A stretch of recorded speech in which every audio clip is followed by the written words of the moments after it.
Hey friends, my name's Stevie Taylor. Welcome to the Gig Life Podcast.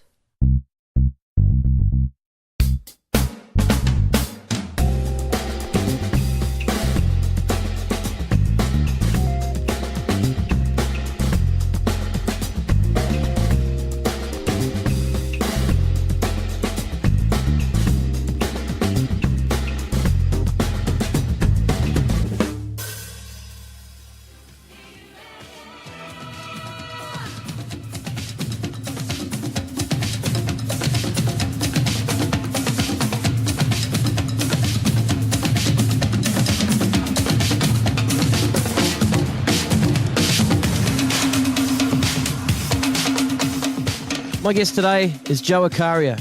Joe is a drummer, percussionist, musical director and musical producer from Sydney. From just a young tacker hanging out at the bandstand studying the drummers at the Italian weddings to graduating the Conservatorium music, touring in sessions with Wendy, Mathews, Human Nature, David Campbell, Jimmy Barnes, a first taste in show life with Tap Dogs and heaps of others, and now Joe's the global musical director for stage show Velvet.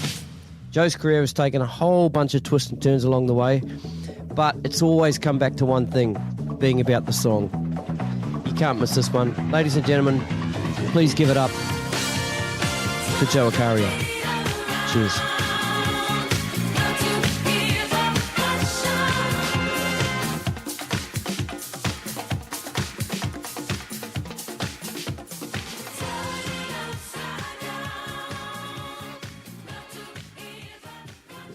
I think we're rolling.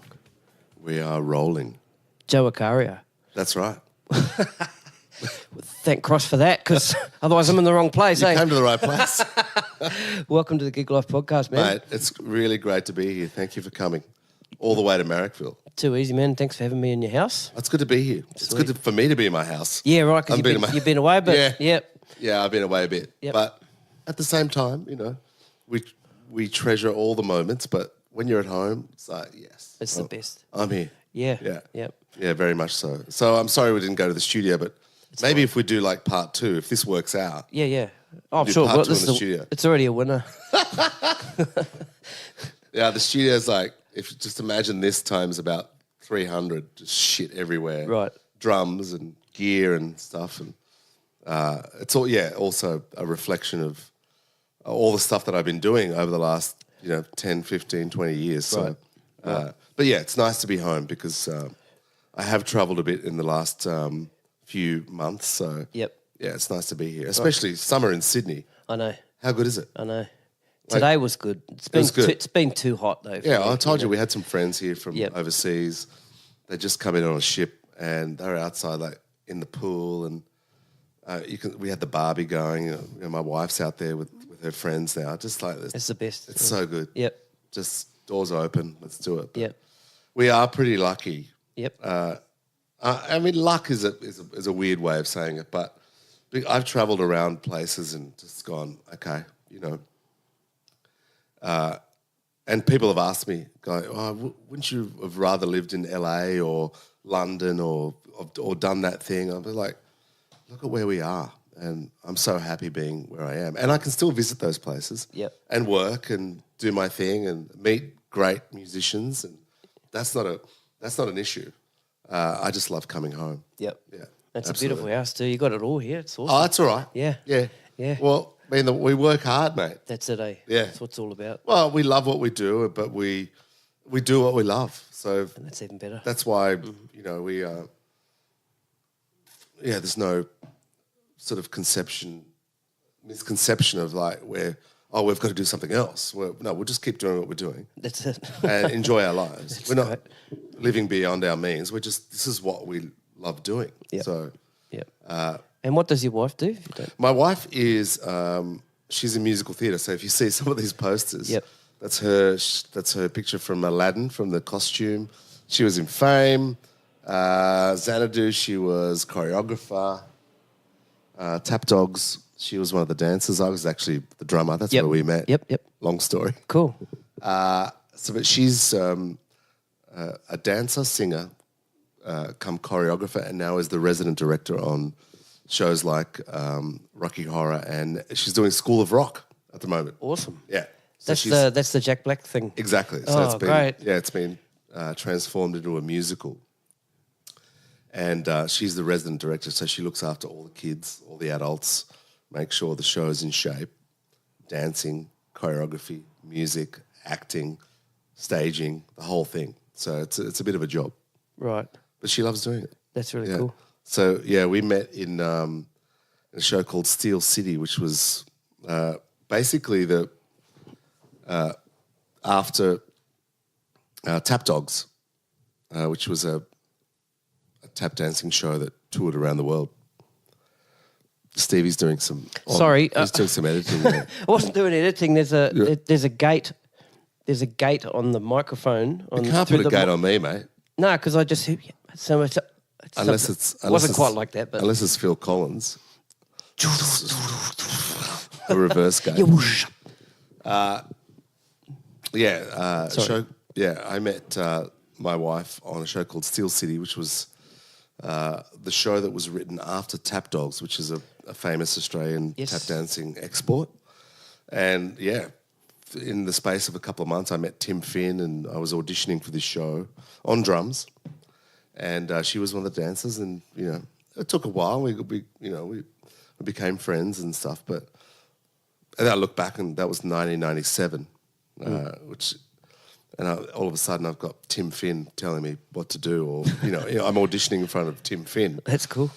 Which is an amazing moment, and also because I'd come from a different background as well. You just don't know where you're going to go, Stevie. You just don't know. Yep. It doesn't if I told you 5 years before I was studying classical music at the conservatorium, and then a couple of years later I was playing, sold out theatres with Wendy Mathews, and then I'm on tour with Tap Dogs. Yep. Or I'm still in my 20s. It was a bit...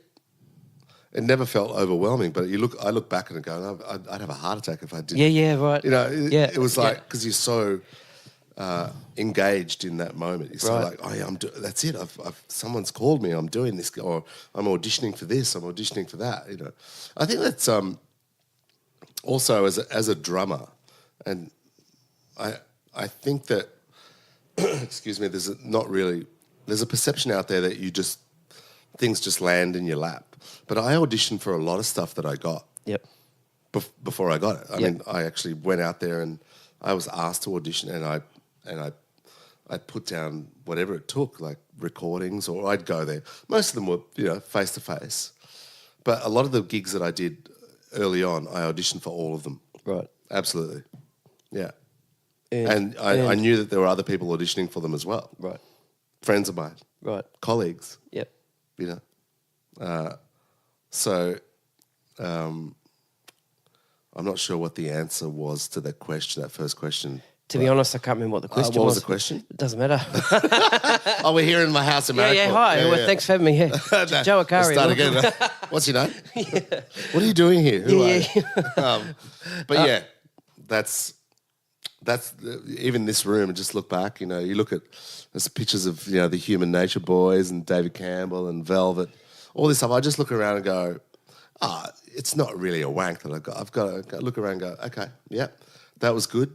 That was good. And next time we made it better, and we made it better, and we worked on it. And I think that's also a reflection of the people that I've worked with as well. Right. Lucky enough to be working with them, but they all work their asses off to do what they're doing. Right. So fame is not really just the thing that, okay.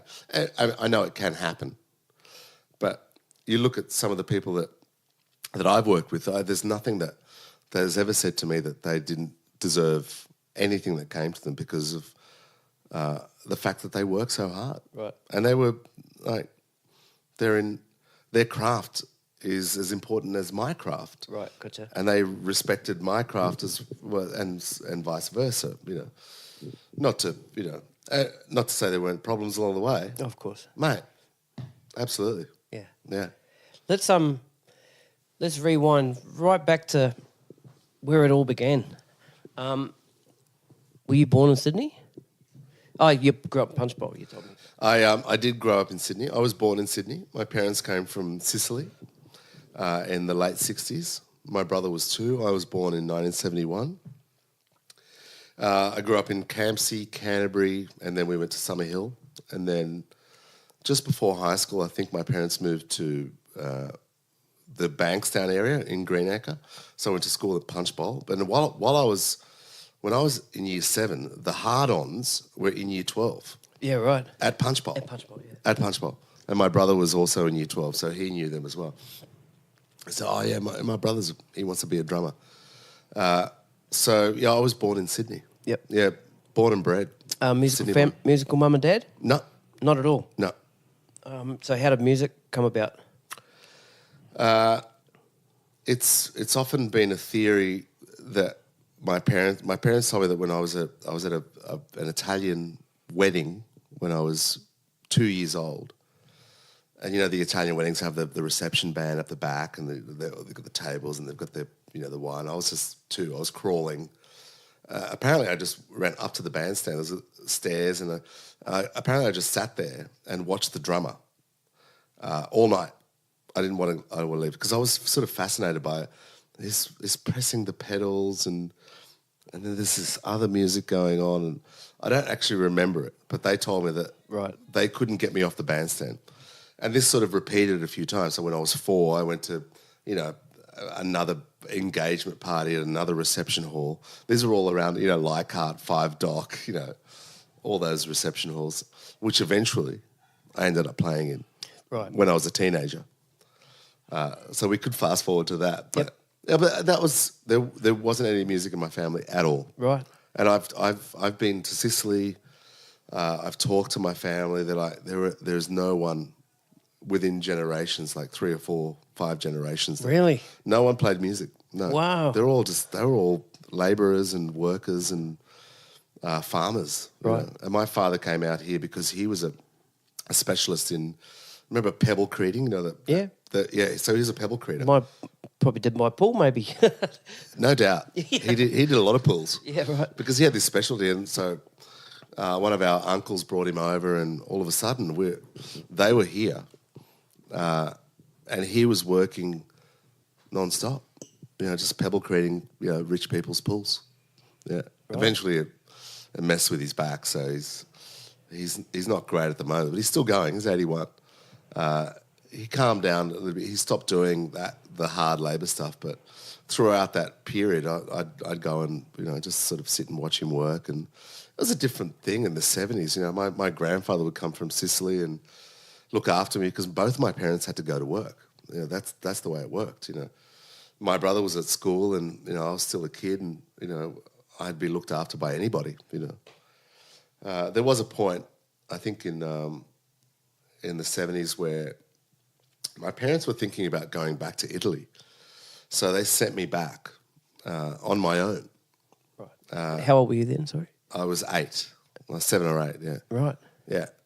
So they sent me back to Sicily to sort of learn the way, and they said, back then you could just sit on someone's lap, or they knew someone that was travelling to Sicily and go, you look after my son, he's going to this place, he's going to get picked up from here, and before mobile phones. Crazy, eh? It's crazy, yeah. Scary to think of that shit now, man. Far out. That's right. But eventually, long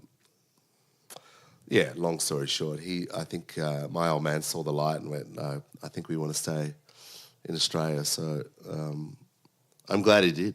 Yeah. Because I've been there a few times. I love it. I love being there. I've got an Italian passport as well, which, I could fast forward to stories where that's helped me in, working in musical theatre in London and shows. Having a European passport is a really cool thing to have. But you have to wait till you're after 27 because of military service. So I still had to do military service up until the age of 27. So I waited till I was 28 and then got my passport. Yeah. So does that mean, so let's fast forward just a little bit so I can ask this question. So does that mean you don't have to have a working visa? In Europe, yes. In Europe, yeah, right. Yeah. Yeah, I'm a European citizen. Right, cool. Yeah. With Brexit, and we're not going to go into Brexit. Right. But with Brexit now, if that does happen, then there are problems with working in the UK. Now, as I said to you before, you press record, and my career is changing all the time. I'm doing different things. But what it does do is that for some musicians, it's harder to get work or to decide that you want to go and work in Europe, or especially the UK, because of Brexit, if you've got a European passport. Right. Because I've got a European passport. I go, well, I can go to work on the West End. I could play in musicals. I could play drums for whoever I want, if I'm good enough, obviously. But now that that's there, you just go, well, maybe I shouldn't. But the other parts of Europe, yeah. And I was fortunate enough to get a job with Tap Dogs, which we talked about before, where it was travelling around the world, but it was based in the UK. So I was paid in pounds, even in the late 90s and early 2000s, where I could work out my own way of distributing that money in terms of tax. And this is the thing I always say to young musos, like, okay, you're going to be earning this much money, great. What are you doing about tax? Are you going to bring that money back into Australia? Is it going to be offshore? Like, all this stuff is really important, and I often stress this to young performers, not just musicians, drummers, musical theatre performers, dancers, actors, and go, oh yeah, I've got this great job in London, great, I'm going to make all this money. When you come back, it's not going to be all that money. You've got to make sure you know what to do with it when you come back, And we won't talk about offshore accounts and stuff like that, Steve. I've had a couple, but not anymore. The tax man's got my number now. Yeah. I'm well and truly entrenched in the Australian taxation system. Yeah. Cool. Yeah, mate. All right, so let's go back to when did you get your first drum kit, or when did you actually start playing, and did you get lessons straight away? Mm-hmm. I got a drum kit when I was 4. And it was like a toy little thing, and I trashed it straight away, broke everything. And my old man went, that's it, no more. Sicilian, hard man. Like, that's it. You're never ever playing it, that's it. You're not getting a drum kit ever again. I was heartbroken, 4 years old. It's sort of, I knew what I wanted to do at 4 years old, Stevie, which is... Why'd you trash the drum kit? Well, it was just made of, it was just shit house. It was just one of these toy drum kit things. I went straight through the snare. Right, okay. I thought I been watching Keith Moon or... Yeah. Oh, well, I've been watching Rob Hurst and all sorts of people. So eventually when I was 13, I'd saved up the money to get enough for a kit at Billy Hyde's, which was back then at Norton Street in Leichhardt. Right. And I was doing a paper run. I was quite tall when I was 13. I was a good basketballer as well. I'd carry plates. I was working, you know what Italians are like. As soon as you're 13, 12, go out to work. Right. So I was saving up some money. So I went to Billy Hyde's, and I remember Luther, the guy that I still talk to him on Facebook, actually.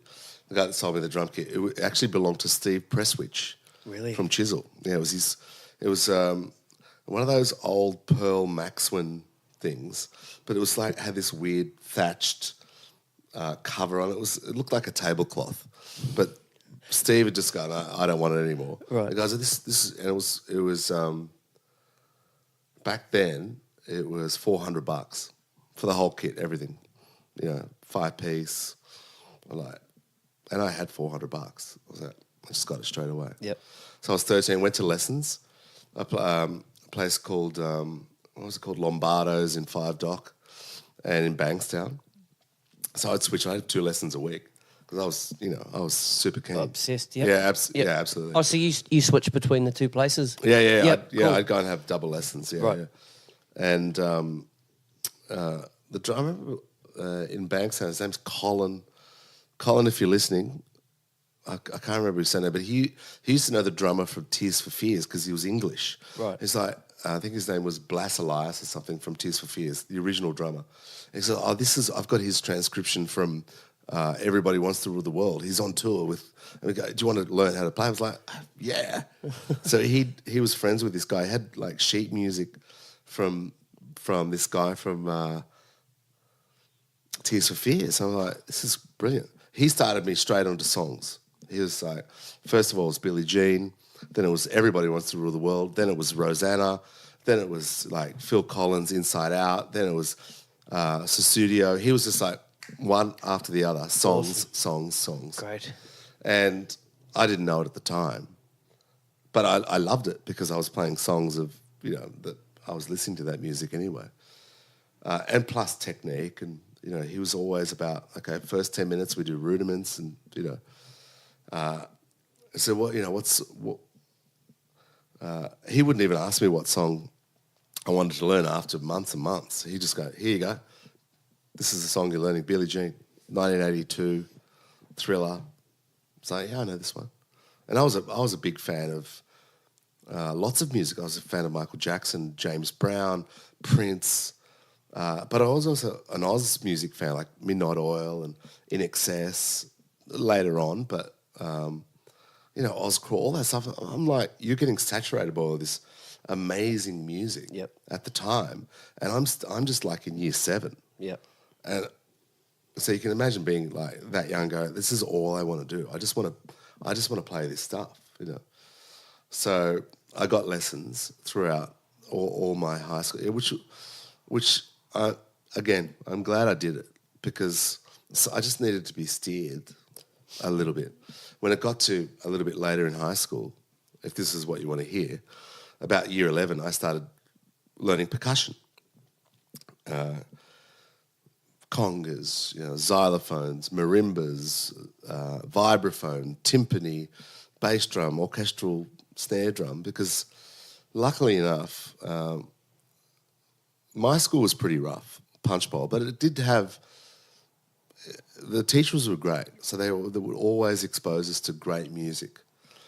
And we'd do school spectaculars, and we'd play with Ricky May, and James Morrison would come to our school because we were one of those disadvantaged schools programs. We weren't disadvantaged at all because we were getting all this cool stuff. And my teachers were like, look, you're good enough. What do you want to do? There was the other side of punch bowl, which was the dodgy side. We were always sort of a little bit maligned as musicians. You guys are all, always up in your music rooms doing all your shit. And, like, you ever come and, like, bash people with us or go and, like, play soccer. And it's like, I'm not really interested in that. And then, it wasn't easy but when they started seeing that we were out of school, at least one day a week going off to do something. Like, how do you guys do this? Like, mate, this is what we've been practicing for, So we were fortunate. We had good teachers.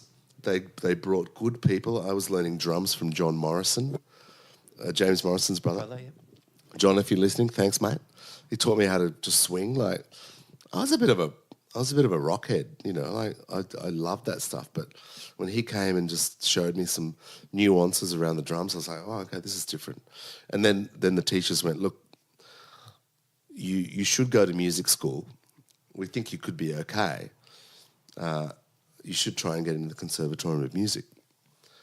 Now, you're sort of 16. You don't really know that what's going to happen. But there's this sort of, there was also in the back of my mind was also that my parents came here. They wanted a good life for us, and they worked their asses off to do it. And they wanted my brother and I to have a proper education. So I decided, look, I'll try and get in the conservatorium. I didn't even know what I was doing, Stevie. I had no idea. I just practiced all this stuff that people sent me, and then I went to lessons with a guy called Ken Lang, clanger, in Gladesville, twice a week. Clanger. I used to call him Clanger. But I just was working that out in my head. Yeah. Ken, if you're listening, I'm sorry, mate. K Lang. But fast forward, he got me a gig with playing drums for Andrea Bocelli.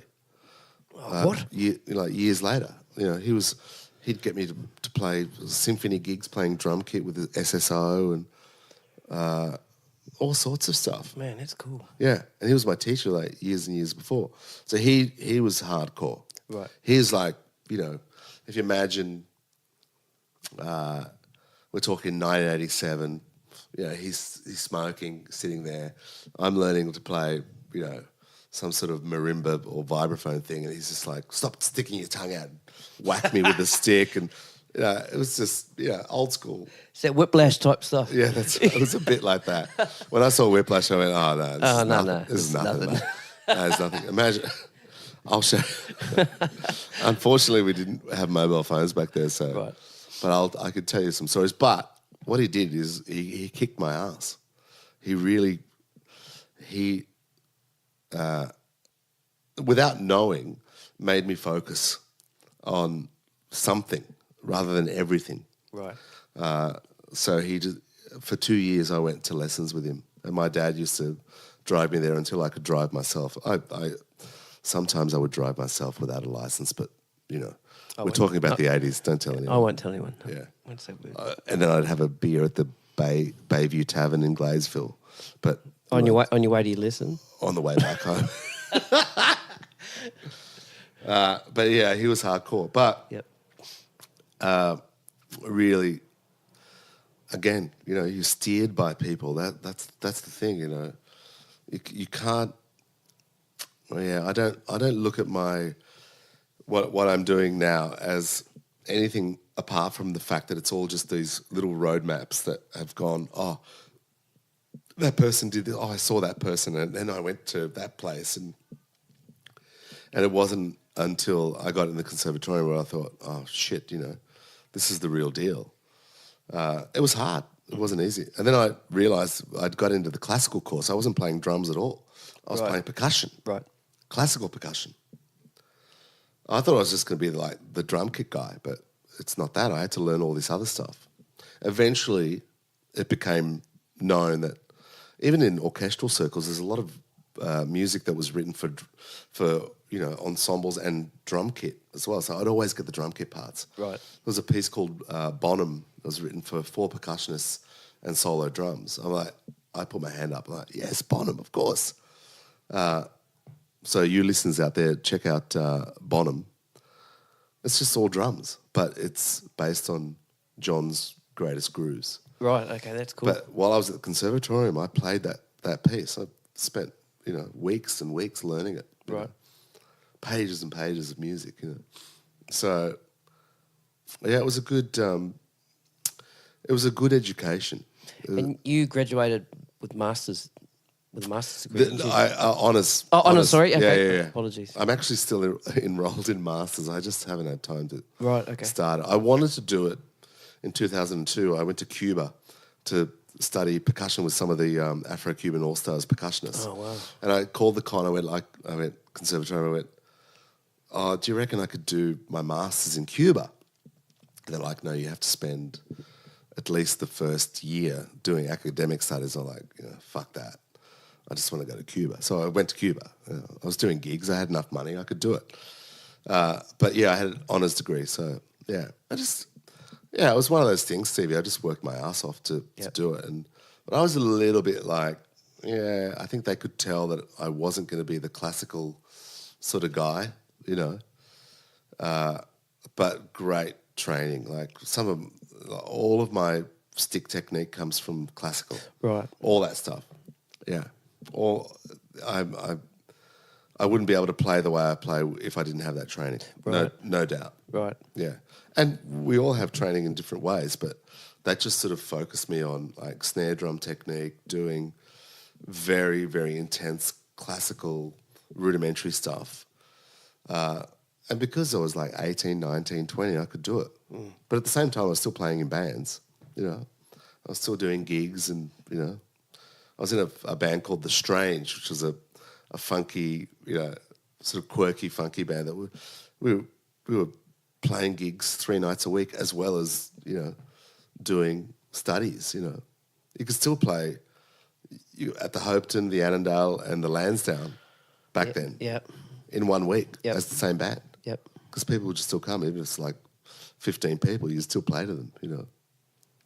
So I was still doing gigs, and I felt that was like going to be where I'd end up, or maybe that was sort of part of the understanding music as well, understanding the full circle of what I wanted to do. Right. So, tell us a little bit more about Cuba. Cuba I went to in 2002.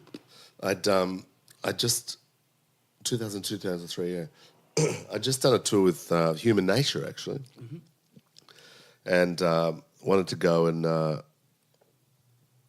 just wanted to go and experience it, just be part of it. And I'd met some people that I think his name is Leandro Mena. Leandro, if you're listening, it's me. They were doing a Cuban show at Star City, which is now the Star City, the old casino. And there's this drummer, a percussionist, like he was playing, the old clave with the left foot and playing timbales. It's like monster, 19-year-old kid. He says, when you're in Cuba, look for me if you come. Like, so I did, and I found him. And it's like, how did you find him? Well, I just walked around and asked.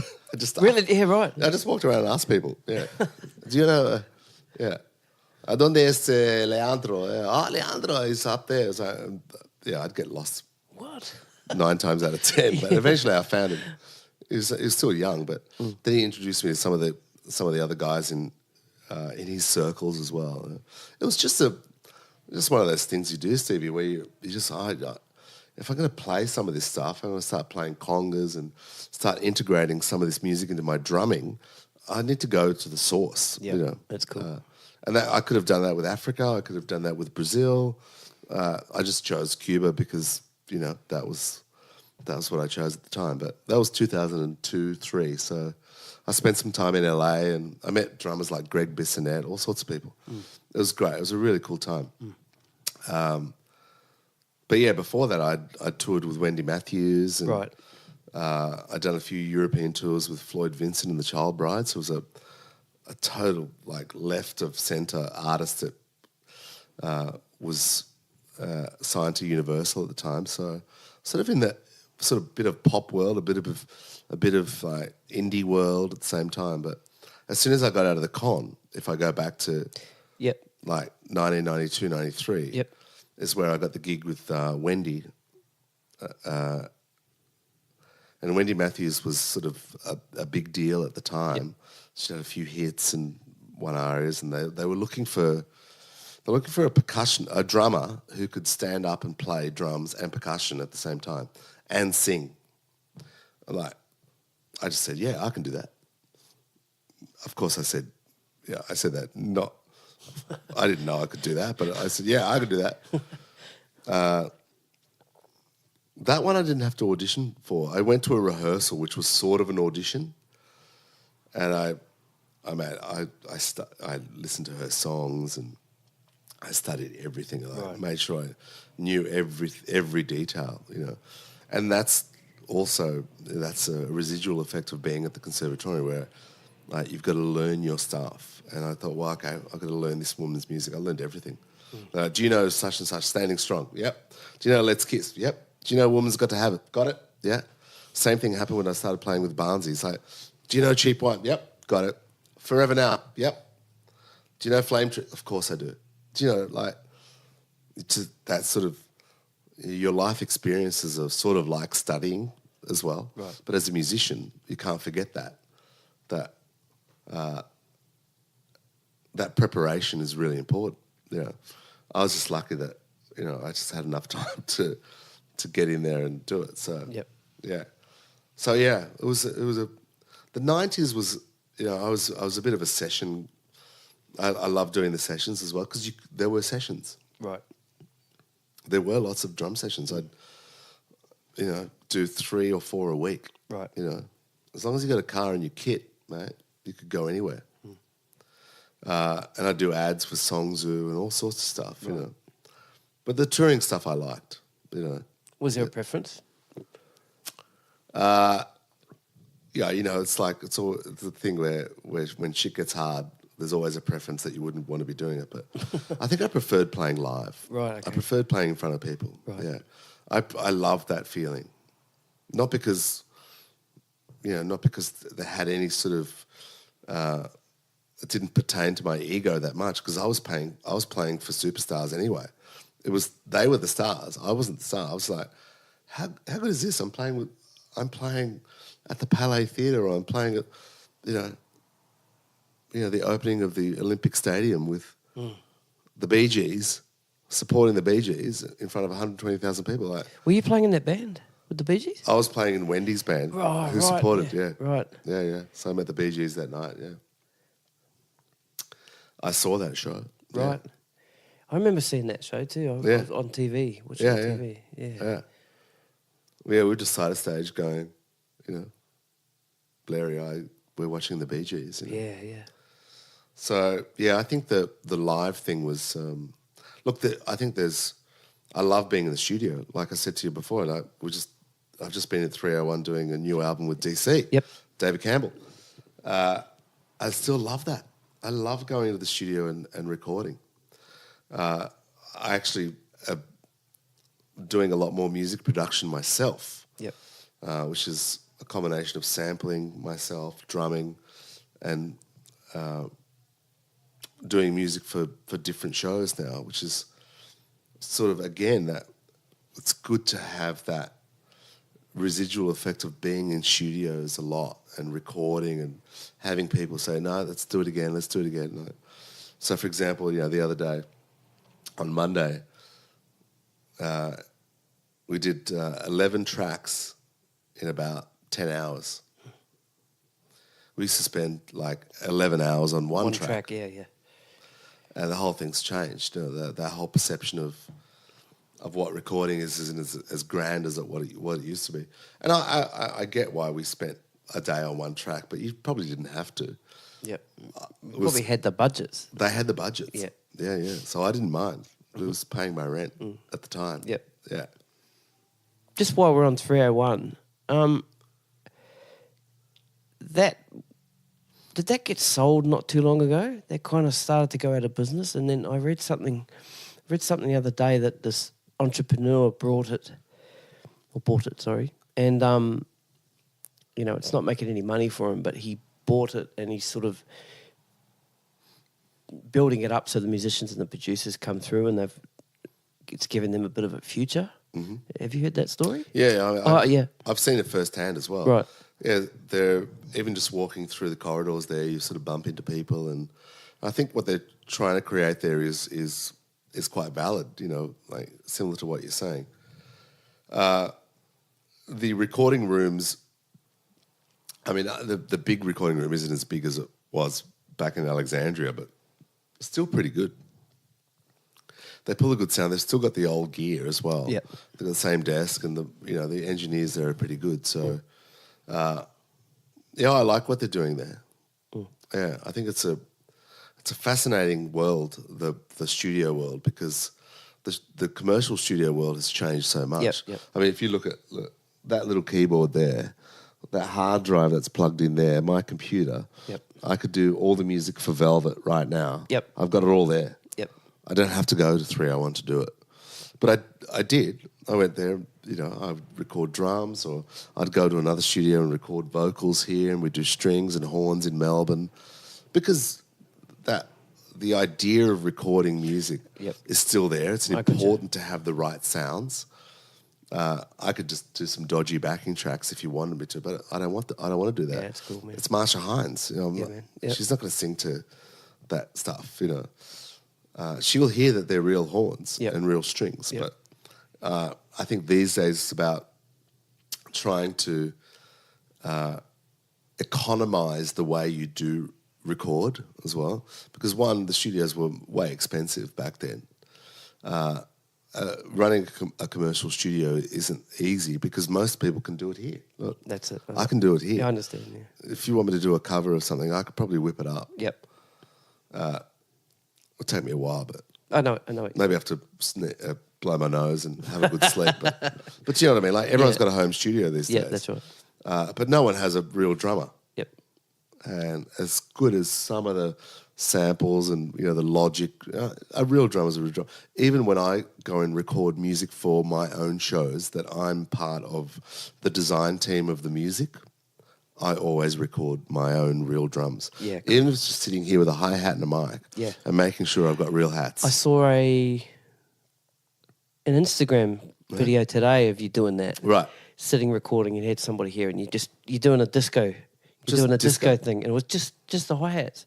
I thought it was Just awesome. I thought it was great. Yeah. I'd programmed the drums from a lot of my own samples. Yep. And I went, oh, well, that snare drum I recorded for that song, I've got a sample of that. Nice fat disco, Ludwig, 6.5, superphonic. Even though I'm endorsed by Sonor, let's say. they let me use other snares, but even some of those snares are all sampled from recordings that I've done. Because I go to the engineers, hey, mate, can I just get a couple of hits from my snares? Oh, cool. Because then I can use them in my own shit. Yep. But hi-hats, Yeah, hi-hats. you can't Get a program good sample. hi-hat. Yeah, yeah. You can. And I'll anyone that can program a real drummer playing real hi-hats, I'll bow down to you gracefully because it's not about. It's all about velocity. It's about where you hit on the side of the hats, the tip of the stick, whether it's a nylon tip or like where you open the hi-hat. The different permutations of how you can open a hi-hat are so big. Yep. The angle of the cymbal, all this sort of crap. I always have to record live hi-hat. Yep. Always. And there was a point there also where I was doing some disco stuff in the 2000s where people just come in, they go, can you do hi-hat, tambourine and shaker? That's it. That's all we want you to do. Yep. I do country sessions, shaker, tambourine, hi-hat. Can you just do... No worries. And now, when you're not playing a drum kit, as you know, it's not easy to separate yourself and go, okay, I'm only just... So you're sort of air drumming the rest of it going... But that's one motion that you can't replicate. I understand. Kick drums, snare drums, toms, they're all single hits. Hi-hats, it's a whole another world. Yeah. So it's a funny one. No, that's cool. I think it's always important for me to when I think of economizing, like I was saying, like home studio, it's like, no, actually, let's just get a shitty 57 and record some hi-hats just live, and it just goes, whoop, the whole track just lifts and almost sounds real, even though it's not that real. Yeah. But if I do have the budget and the time, I go in there with a kit and I'll just book a studio for half a day. It's not much, like $300, $400. Yeah. I get to take away beautiful recordings of my own drums, recorded by great engineers with good microphones, and then that's mine. I paid for it. Is that all it costs? Well, I mean, if let's say a studio is like $700 a day, Right. That's including engineer. including engineer. Yeah, I can just go in there and record drums. Right. For half a day. In 3.5 hours, I should be able to play a lot of good shit. Yeah. Or just sample my own stuff. Yeah. But most of the sessions that I still do, I always get to take away some of the hits. That's cool. Like, can you send me a snare drum hit that I recorded at the end of the session? Wonder how many people think to do that. Yeah. To do it, yeah, right. To Take away their own take stuff. away their own stuff. Yeah, yeah. Well, you might as well. You might as well. Yeah, absolutely. There's no law that says you can't do it. Yeah, yeah. What I've always been accustomed to is at the end of a session, the engineer or producer will go, okay, can we get some single hits of all the drums? Right. Okay. And they record it either to tape back in the day or to Pro Tools. So you do single snare hits, a couple of, rim shots, toms, singles. And you go, wait a sec, that's my drum kit. They're my sounds. I tuned that drum kit. This is at the end of the recording. And then I just, casually just go, can you just bounce a wav of those drum hits for me and send it to me? I'm like, of course. No worries. Now, whether that's legal or not, right? It depends who pays for it. Yeah. If I pay for it, it's fine. But Exactly. But they will use those samples if they need to. Yep.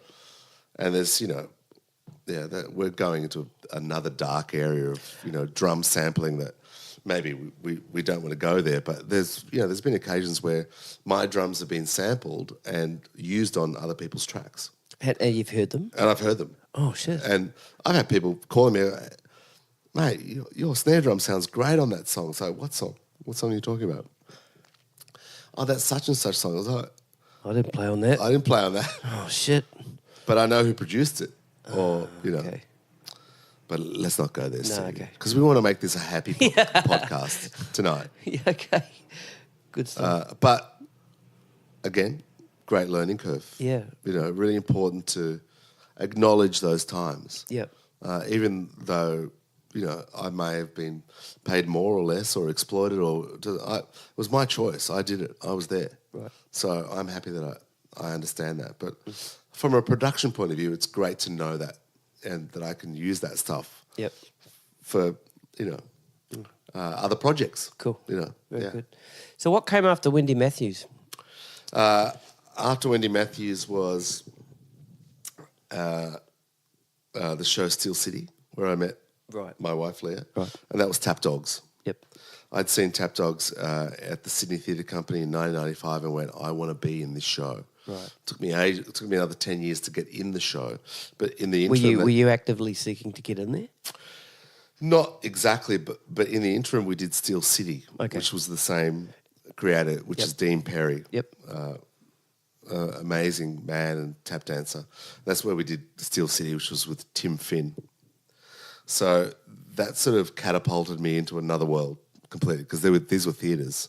It wasn't a rock. This was the first theatre The first theatre experience. type. Okay, gotcha. Yeah. Yep. But it just so happened that Tim Finn was the composer. Right. So we were just sitting there. He was writing stuff and he'd be like, let's play it, and we record it. And it was amazing to work with him. Was that here in New Zealand? It was here. Okay. Yeah. It was in Sydney. Yeah. And now he's back in NZ. But yeah, I ended up doing a few gigs with him as well. Like, he was so supportive. I was still like in my mid-20s as well. Right. First theatre experience. And I played with... I was in an audition. This guy from Melbourne called Lawrence Maddy, Greg Hitchcock, guitarist, who'd played with UMI. And they didn't have a bass player. So I was up at Sun Studios in Kippax Street in Surrey Hills. And around the corner from Sun Studios was another studio where the Rockmelons had their studio as well. And I said, we need a bass player. And I was auditioning, and then they go, okay, great, we need a bass player. Like, have I got the gig? Or I just assumed that, I had no idea, to be honest. Around the corner was a guy called Dario Bortolin. Dars. And he was playing some sessions for the Rockmelons, and he was like, it came in, auditioned for Steel City, got the gig, and the band was there. Right. And eventually we toured Australia. We ended up in New York, and that took us up to up till the 2000s. And then through the connection with Dean and the show, I got to work on the 2000 Olympics. Got to do some different stuff where, and even in Steel City, I was doing drum solos on lockers and people's hard hats and stuff. Right, cool. Where it was they're like, how do you feel about coming down from the drums and doing a bit of a solo on someone's head? Like, sure. How do you feel about coming on for the finale strapped into the back of a Holden Ute? The drums standing up, like bolted to the the treads of the back of a Ute. Australia, mate. Australia. I'm like, of course, yeah, sure, no worries. And that sort of opened up this. Yeah, these guys are just. I thought these guys were mad, but they were creative as well. Yeah. Like, we're going to have forklifts going up, and tap dance are going to tap dance, and all these forklifts are going to do all these different dances, and you guys are going to come out. The band's going to be on this gantry. What is going on? Yeah. Once we were in there, I knew what was going on. Right. But this was a theatrical rock experience, with 16 tap dancers as well. So for me, it was eye-opening not only to see the venues and the theatre and the way that these shows were put together, but to see, like, play with tap dancers where their sense of rhythm was totally different to ours. Totally different. and they can do stuff that we could dream of doing with their feet. With their feet, yeah. With their feet. Yep. Amazing. And I'm just sitting there watching them going, how are you counting that? Well, so I'm counting it, because they count in eights. So 1, 2, 3, 4, 5, 6, 7. They look at blocks of 8, where we look at blocks of 4. Yeah. A great joke, I can only count to 4. So I'm going, oh yeah, okay, great. So you start learning phrasing over these massive long bars of these dance routines. I was losing my mind, but also so excited by watching what I was watching, and listening to the way they communicate their rhythms. Because the thing is, like, as drummers, we don't own rhythms. We don't own this stuff.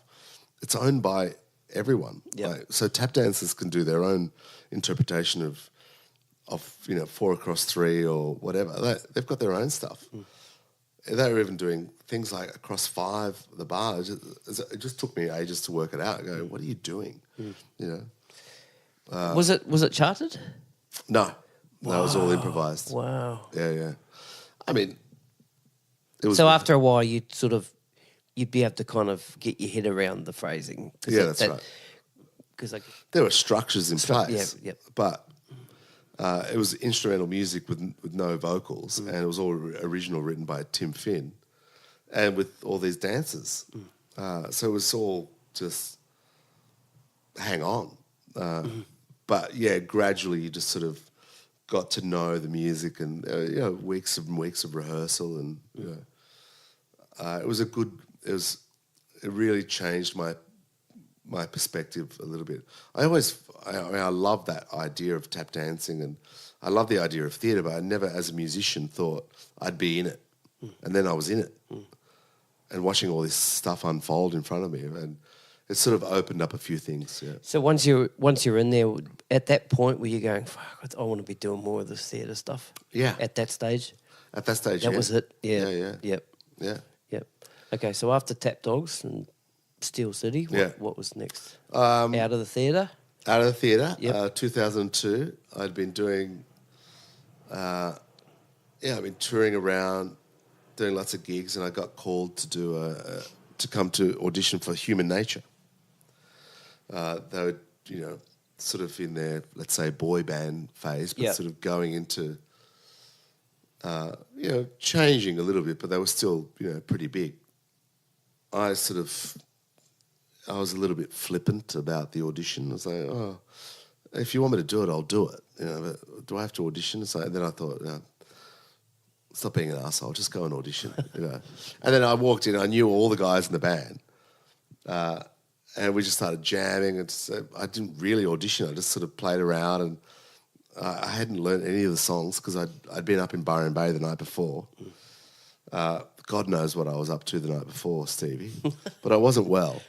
I didn't have any drumsticks. I had nothing. I just turned up this audition. Just got off the plane, basically. Right. But the guys were great. The guys in the band were great, and they took me on. I got the gig. So that sort of went for quite a while. And in and around that period, the boys released a Motown album, went to number 1. They went to Vegas. We went to Vegas in 2009. In and around that, I went back to Tap Dogs. I started working with David Campbell. It's not just like these gigs don't go permanently. Right. They're like, okay, this, and then it's like, oh, well, then maybe I'll do this for 6 months, and then, so I was with the boys up until, 2009 in Vegas. But was this during the residency? Yes. The start of the residency? I was there at the start. Okay, cool. Yeah. Awesome. Yeah. Imperial Palace. And they've just been re-signed for another 3 years. 3 years, cool. Yeah, of course. They're bloody great. Killing it, eh? The boys are great. They know exactly they know exactly what they're doing, and they love what they're doing. Again, it's an important thing to realise that sometimes their dream is their dream, and your dream might become a nightmare. Or like, I think that it just came to a point where I was like, you know what, you guys are set up. I want to go and do other things, or I just got married as well, so. Okay. I liked a lot of different projects as well. And I believe me, mate, I've done shows where I'm doing the same show for months and months and months, but to do the same show for years and years and years, it's great. But there's a point where creatively you want to give a little bit more, you want to be a little bit more. And the boys made me their musical director, which, you know, from the drums, as you know, it's not entirely a unique thing, but it's not the norm. Usually, you know, it's a piano player or a guitarist, but I was the MD, so there's still, you know, they got me in on some of the arrangements, and I got to explore that world a little bit, arranging things for horn players, string players, band, just like, you know, what do you think about this accent? What if I do this, you know? And I suppose it just sort of came about from running the show and just being on the kit, you know. So I owe the boys a lot of that, a lot of the stuff that's happened to me since, because they gave me the opportunity, the freedom to be their MD. And they're their own MDs. Like, vocally, they know exactly what they're doing. But if someone's there going, maybe if you did this, or you tried this, or we tried this accent, or it felt like it was a good time to express myself a little bit more as a drummer, and I became more of an MD as well. That's cool. And then, like you said, there was that time where you thought, no, it's probably time to go. Where did you go straight after that? Well, it just so happens that it was 2009 that I got a call from some friends that were doing a show called Smoke and Mirrors for Sydney Festival with a guy called Iota, who's I'd known 10 years before as well, so I'd done gigs with him in the rock circles. And I'm like, yeah, what's going on? We're doing this circus show. The band's on stage. You guys are part of the whole show. Do you want to come and do it? I'm like, yeah, I couldn't book my ticket fast enough, Stevie. It's because, you know, creatively I just wanted to do something new and different, you know. Not to say that I wasn't happy doing what I was doing. It's just that it just opened up a few more possibilities, you know. Yep.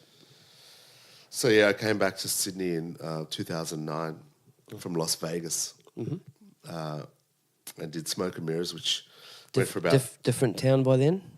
Sydney, a bit of a different town by then. Yeah, a little bit. Yeah.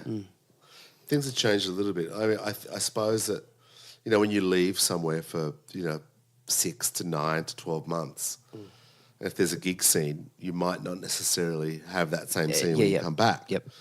And I knew that. I knew that I felt like I wanted to do more project-based music and theatre rather than do gigs, because I'd done gigs for like 20 years. Not that I was tired of it. I love playing, you know. But as you get these little projects, you go, oh, well, that's cool. And it takes you away from that world. I understand. So I came back because I had no gigs. So I went straight back into the theatre, you know. Started doing Smoke and Mirrors. Smoke and Mirrors sold out the first season, took off. We made an album. It went to Edinburgh. We toured around the place for a while. It was a very successful show. Did you come back? Sorry, if I missed it, I apologise. Yeah. Did you come back as the MD, or you came back as a member of the? Came back as a drummer. As a drummer. Yeah, yep. Cool. Yep. Yeah. Drummer, percussionist. Yep. I've always had percussion on the kit, even if it's a couple of congas, a little Roland SPD, or you know what I mean, like just have some sounds, you know. Yep. Not that I get bored. It's just it's good to. I want to sort of express things in a certain way and have access to sounds. Yep. Because if I feel that they're required, I'll do it. If they're over the top, then someone tell me that it's over the top. It's good to be directed. As a musical director, I love to be directed by another musical director. Right. Love it. I have no problems with that at all. I love it. I learn. But I also respect that it's the vision of a whole bunch of people. It's not about you as a musician. It's not about you as a drummer.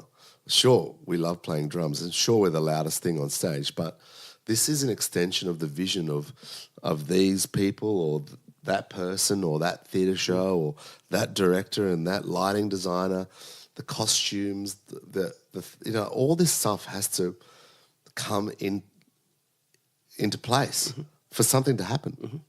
You can go and see a show, Stevie, I'm sure you have, where the band's rocking, but the lights are shit. You go, what? You walk out going, the lights were terrible. You don't go walk out going, the band was great, but the lights were terrible. You could say that, but you're already tarnished. Like, all these things need to work together. And I think I learned that, around about that time as well, to sort of sit back and go, okay, you know what? I'm the drummer again. I can creatively do things because I'm in an environment that is harnessing everyone's sort of creative input, and I like that. What would you do? What, just do something. Or can you make it sound like this? Or can you just try one of those things that you did before? Like, it's not necessarily scripted, but you're open to it as well. And I think that I was sort of craving that, and that sort of helped me along the way a bit. I'll just go back a little bit when you mentioned the Roland SPT. The first time you came onto my radar, first time I sort of found out who you were, and then I was looking for a electronic drum kit because the band I was playing at the time, the boss of the band wanted to play some venues where we had to sort of be quiet. So I started looking around for some E-kits, Right. And was researching Roland, and you're fucking everywhere. YouTube Roland, and there's the Joe Accaria guy demoing this and demoing that, and I just want to say that's how you first sort of came onto my radar. Right. Yeah. Well, yeah. And you still associated with Roland? Absolutely. Yeah, awesome. Again, it's one of those things that opened my eyes a little bit to. I always loved electronic sounds, triggering. We'd done some of that stuff in Tap Dogs as well, but it's like I started getting into a lot more of that stuff with Roland. And once I started using some of their gear, they approached me and went, look, do you want to use some other stuff? I'm like, shit, yeah. Yeah. And they would start giving me prototypes of stuff. Oh, and cool. I'd get stuff before they were in full production. And do you want to start recording some private videos of you learning how to use the stuff, and we'll send it back to Japan? I'm like, sure. And I was learning how to use the stuff as well. So no doubt that was a bit of a game changer. Yeah, again, it felt natural, but it sort of opened things up a little bit. So I started using a lot more triggers, a lot more pads, SPD-SX, Roland Hand Sonic, the HPD 20. I've got now I've got looper pedals. I've got little TM2 sampler thing, like all sorts of stuff. Where I just go, I just want a orchestral bass drum on my floor tom. Yep. For that moment. For that moment, yeah. Yeah, and I learned how to trigger things by foot and all that sort of stuff. But those guys were also very, very open. And Simon Ayton, if you're listening, Simon, thank you, was always going, oh, mate, can you just come and demo this thing? I go, I have no idea how to use it. Like, that's the point. The point is we want to see someone learning how to use something for the first time, or what they've done after using something for a certain amount of time. Right. And that's what I was attracted to that as well. And I sort of started integrating some of that stuff in my drumming and other shows as well. Yeah. So after the show you were doing with Iota, what sort of came about after that? After Smoke and Mirrors, we did a few tours for about 2 or 3 years. It was quite busy. Actually, we went to Edinburgh Festival. It was amazing, playing in front of in Spiegel tents, and it was really quite intense touring. We were doing 8 shows a week. So this is the matinee stuff as well. Matinee stuff. Yep. Well, yeah, matinees as in you do a show at like lunchtime. No, you do a show at 6:30. Oh, right, And then you do okay. another one Two at 9:30. nighttime shows. Yeah. More theatre, let's say musical theatre shows would do a matinee at like 1 p.m. Yep. And then they'll do the show at 7:30, all right? Yep. We would do like, 2 shows in a night. Okay. So we wouldn't call them matinees, we just call 2 show nights. Double show nights. Double header. Double header, Yep. yeah. So yeah, you'd get people like, 6 or 7, and then you'd get the rowdy crowd at 9:30. And we'll talk about Velvet, but yeah, I remember doing please. Velvet in Edinburgh where we were doing a show at 11:30 p.m. Because the sun doesn't go down until 9:30, 10 anyway, so it's not dark. Right. It's not really that dark in a tent, so the sun's still coming in, so you do a late show as well. So,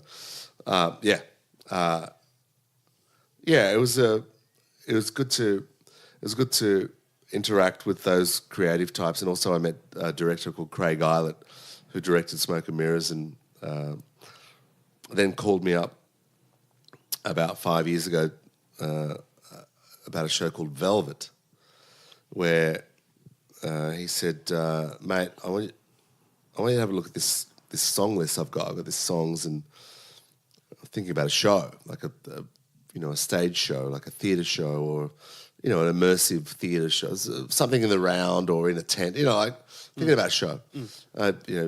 So we started talking, and he showed me some songs. He went, Marsha Hines is going to be in it. I went, oh, great. Disco, Marsha Hines.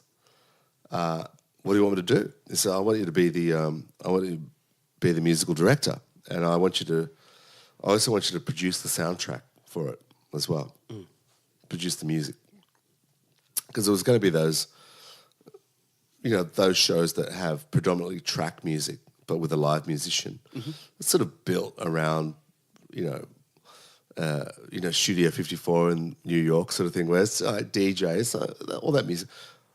And it just sort of opened up my mind to this whole world of disco stuff, and I started listening to Nile Rodgers and Chic, and man, we're talking some serious musicians, Tony Thompson on drums and stuff like that.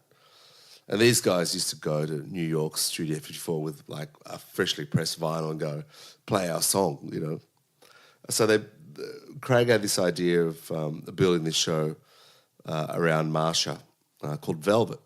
So he also said, do you want to be in it? Do you want to be in the show? I think you should play this DJ character that plays drums as well. I'm like, of course. Little did I know that I had to produce the soundtrack as well, and MD the show and do the vocal arrangements, do all the, record everything. But in essence, it became, it was almost like an album project. So I was just producing an album of great disco songs with a great singer like Marsha Hines. It just so happened that we were doing it live, and they decided to integrate aerialists. So people were flying through the air, and people doing hula hoops and balancing on suitcases, and it was pretty amazing to be in that world, to go, this is what we're doing. And we rehearsed for 3 weeks, went to Adelaide in 2015 now, and sold out straight away.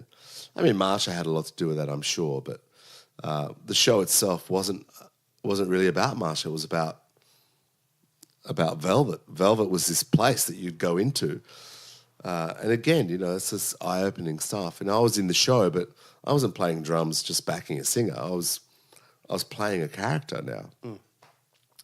Playing a character, triggering music that I'd produced for the show, DJ Sambuca. DJ Sambuca. Fuck, that's a cool name, man. Bookers.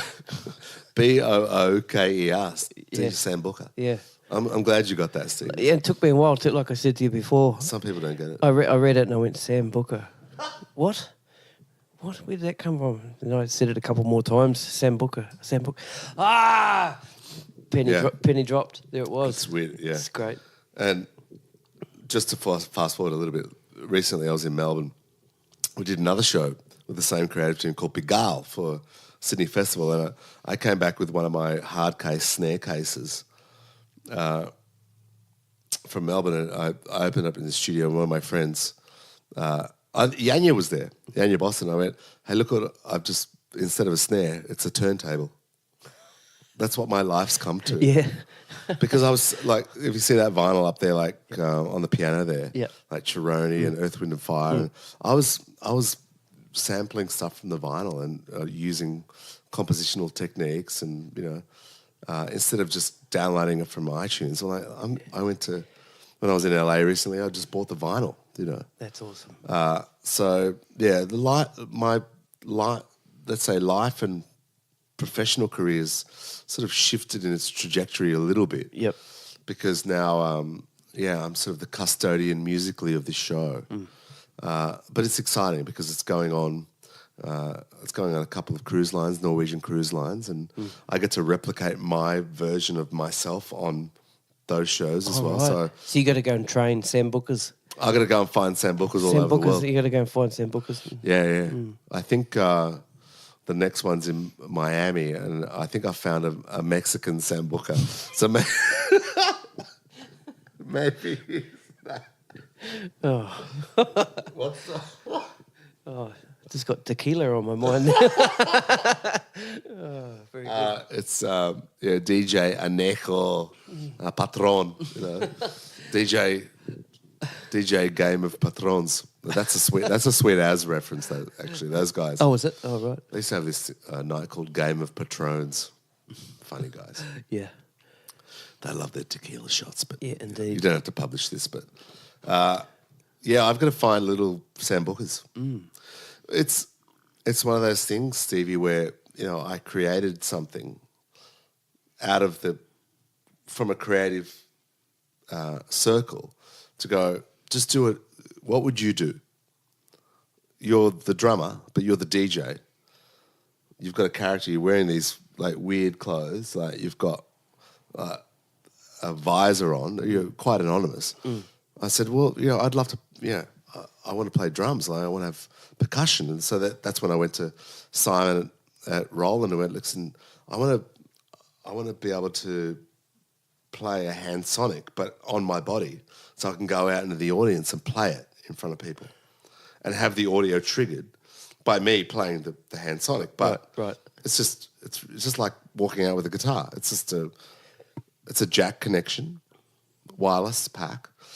And then he's like, okay, we need to find a battery that can power the hand sonic, because it's like AC power.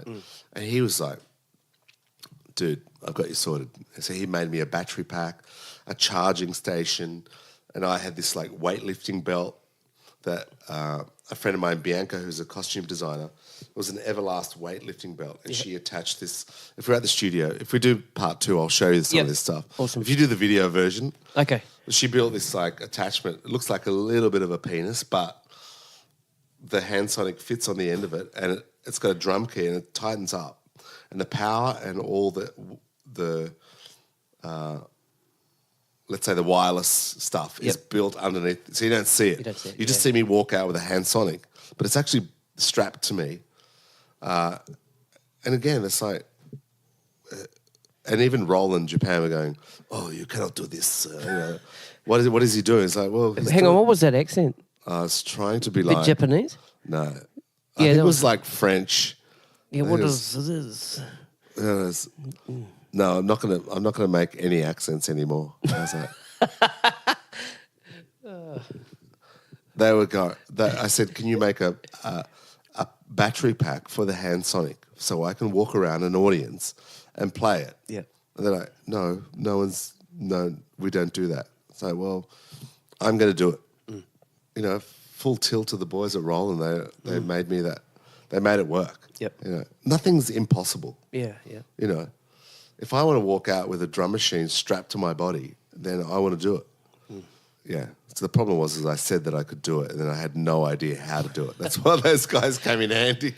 But yeah, eventually we did. It's like the standing singing drummer percussionist. All right. Yeah. I can do that. That guy. Yeah. That guy. Well, I mean, we can audition you for Velvet if you want, Stevie. Or, yeah. Do you want? I'll do the Japanese one. Japanese sambuca. Yeah. Hello, how are you? Yeah. Arigato gozaimasu. Thank you for listening, Roland, Japan. That's when my endorsement just caved in. Yeah. Tomorrow morning I get an email. It's like, Yeah. thank you. Yeah. Thank you, Mr. Sambuca. It's over. It's a different path, and now I'm sort of, as I said, a little bit of a custodian of the show, just to make sure it's still going. So there's possibilities all around the world for it, which is great. That is cool. Yeah, it's really cool. Yeah, and we got nominated for an ARIA as well for best soundtrack album. Great.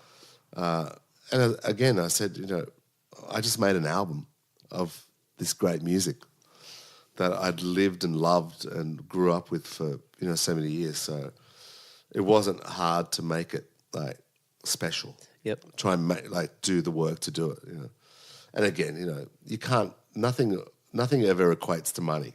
Mm-hmm. It's not like I'll give you this money and then you're going to make this one. It's like, I'm going to make the best thing I can physically do. Yep.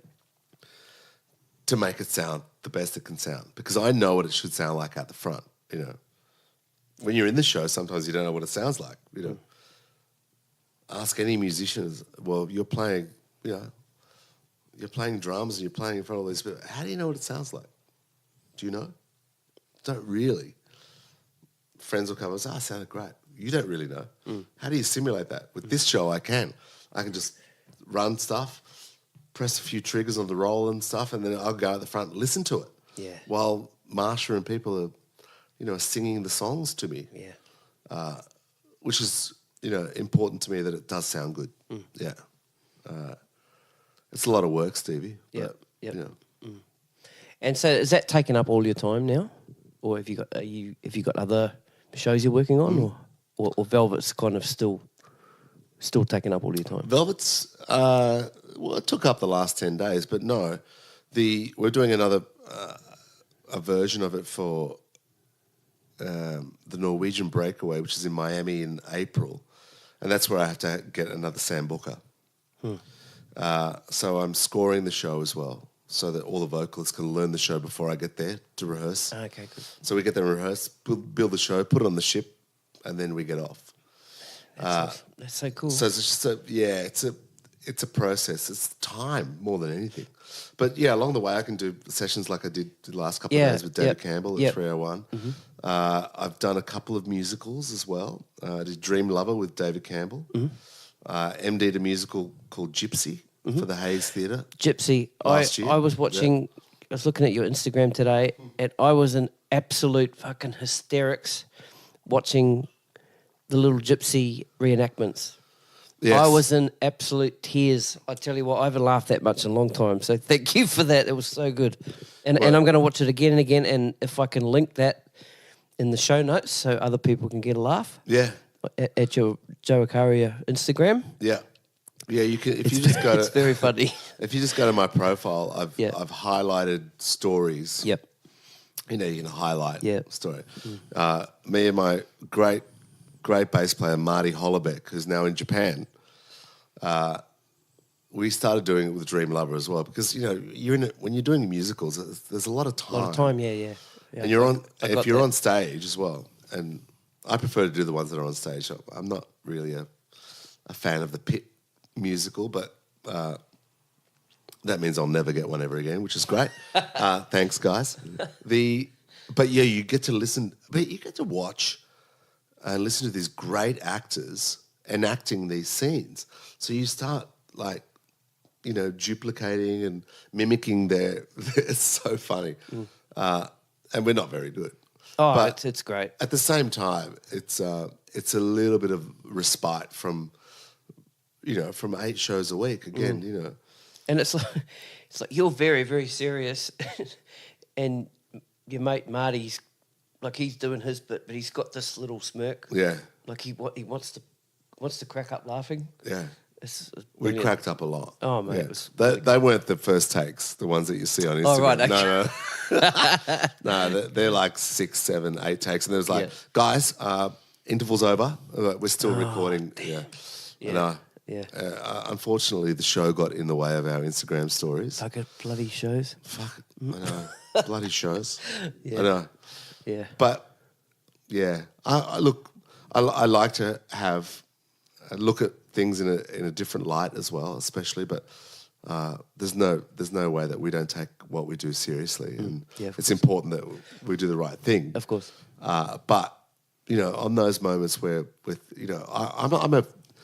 I like to flick the switch and go, okay, we're not working. Let's have some fun, even if it's for 10 minutes. That's it. Let's talk about something else. Let's go out on the balcony, or let's go for a walk, or you know what I mean. Like, let's go and get a coffee. Really switch off, because that world is intense, and now that I've experienced it a lot more, I've got to concentrate a lot. But at times where I need to concentrate, there are other times where I just need to relax myself a little bit, because I think that contributes to a lot of stress with not only musicians but actors and performers in general, that you're always so, focused and you've got the blinkers on, and sometimes you've got to just switch it off and make fun of yourself a little bit, have some jokes at your own expense, make up some names about your own character, call yourself Sam Booker, whatever, I think that's also important, but it's not the reason why we do it. It's just it's a very enjoyable fringe benefit of doing what I do, and I'm very privileged, and I respect every moment that I'm doing now. Maybe before I didn't, I think a lot more now that I realise that I'm here, I'm doing what I'm doing for a reason, not to do with anything about fame or money or notoriety. It really, if it makes you feel good, then you're doing something good. Now, if you're feeling good at the expense of someone else, then that's wrong. But in the circles that I'm dealing with, it's all a shared experience. So we're all sharing in something. It's not, if one of us isn't doing our job, then the whole thing's going to suffer. If one of us is doing too much of a good job, then everyone needs to pick up. It's that sort of balance that I've been really interested in exploring of late. So I'm not sure where it's going to lead, to be honest. Again, it's like when I was in my 20s, I'm not sure where the next gig's going to be. I know what the next 6 to 12 months is going to hold, but I'm excited by it. That's cool, man. More than anything, excited to do more, and also to, as I said, I don't play or gig as much as I did, but when I do, it's really fun, and it's a choice. I choose to do it. I could not do it. I don't have to do it. But part of me has to do it. I'm still that guy. I'm still that drummer from Punchbowl, no doubt. There's no doubt about that. It's just that I'm feeling my way through some new things, and even at my age, there's nothing wrong with that. It's great to be back on the drums, though. Yesterday playing, it's a fascinating feeling, cathartic feeling doing it, but you realise that if you don't do it often enough, your chops. I was on the ship last week, with Velvet. I was on there for 10 days, and they've got a house band and stuff. I was going up to the house drummer and go, dude, can I just borrow some sticks? I just need to see if I can still shed do for a it. bit in my room, Yeah. You've got to keep that stuff up. Yep. It just doesn't happen. There's a certain base standard where you can play. That's it. Yeah. That's good, but in between takes the other day, I was just frantically doing some warm ups and stuff. You've still got to do that stuff. Yeah. We're not. None of it. It just comes to you. Yeah. You've got to. You've always got to work at your art and your passion. Yeah, absolutely. And your instrument. Yeah. And I guess with you still being actively in music every single day, I guess your timing wouldn't suffer so much, because you've always got something going on. Yeah, that's right. With your body. So I think that when I started being more involved as an MD, I think my drumming got better. Now it got less let's say, choppy and less impressive, less like, look at what he can do. It became more about the music. About the song, yeah. Yeah. And that's, even last year I was in Christchurch with Rob Hurst. I went to see Midnight Oil in Christchurch. We were doing Velvet. We had a night off on there. Like, Rob Hurst is one of my all-time favourite musicians, not just drummers, right? And I said to him, mate, you're still powering. You're like, there's nothing, you haven't lost anything. So, well, it's the songs. The songs carry me in a way. And maybe if we go back to the start of this recording, you might hear me say it was all about me learning songs as a kid. That's all I did, is I learnt songs. I loved the drumming, of course I did.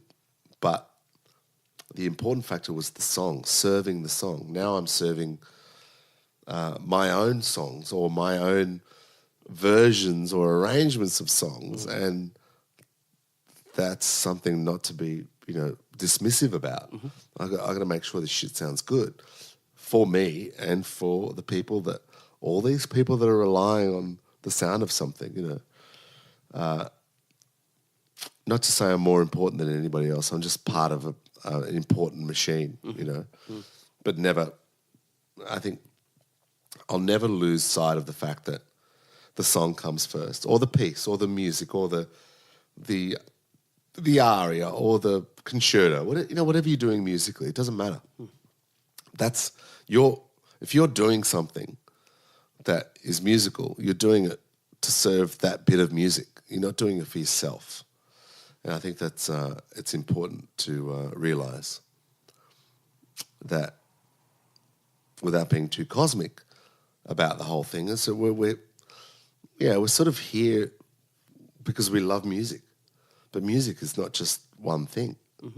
We're here because we love to play live, we love to write music, we love to practice, we love to listen to other people, we love to talk about ourselves, like today,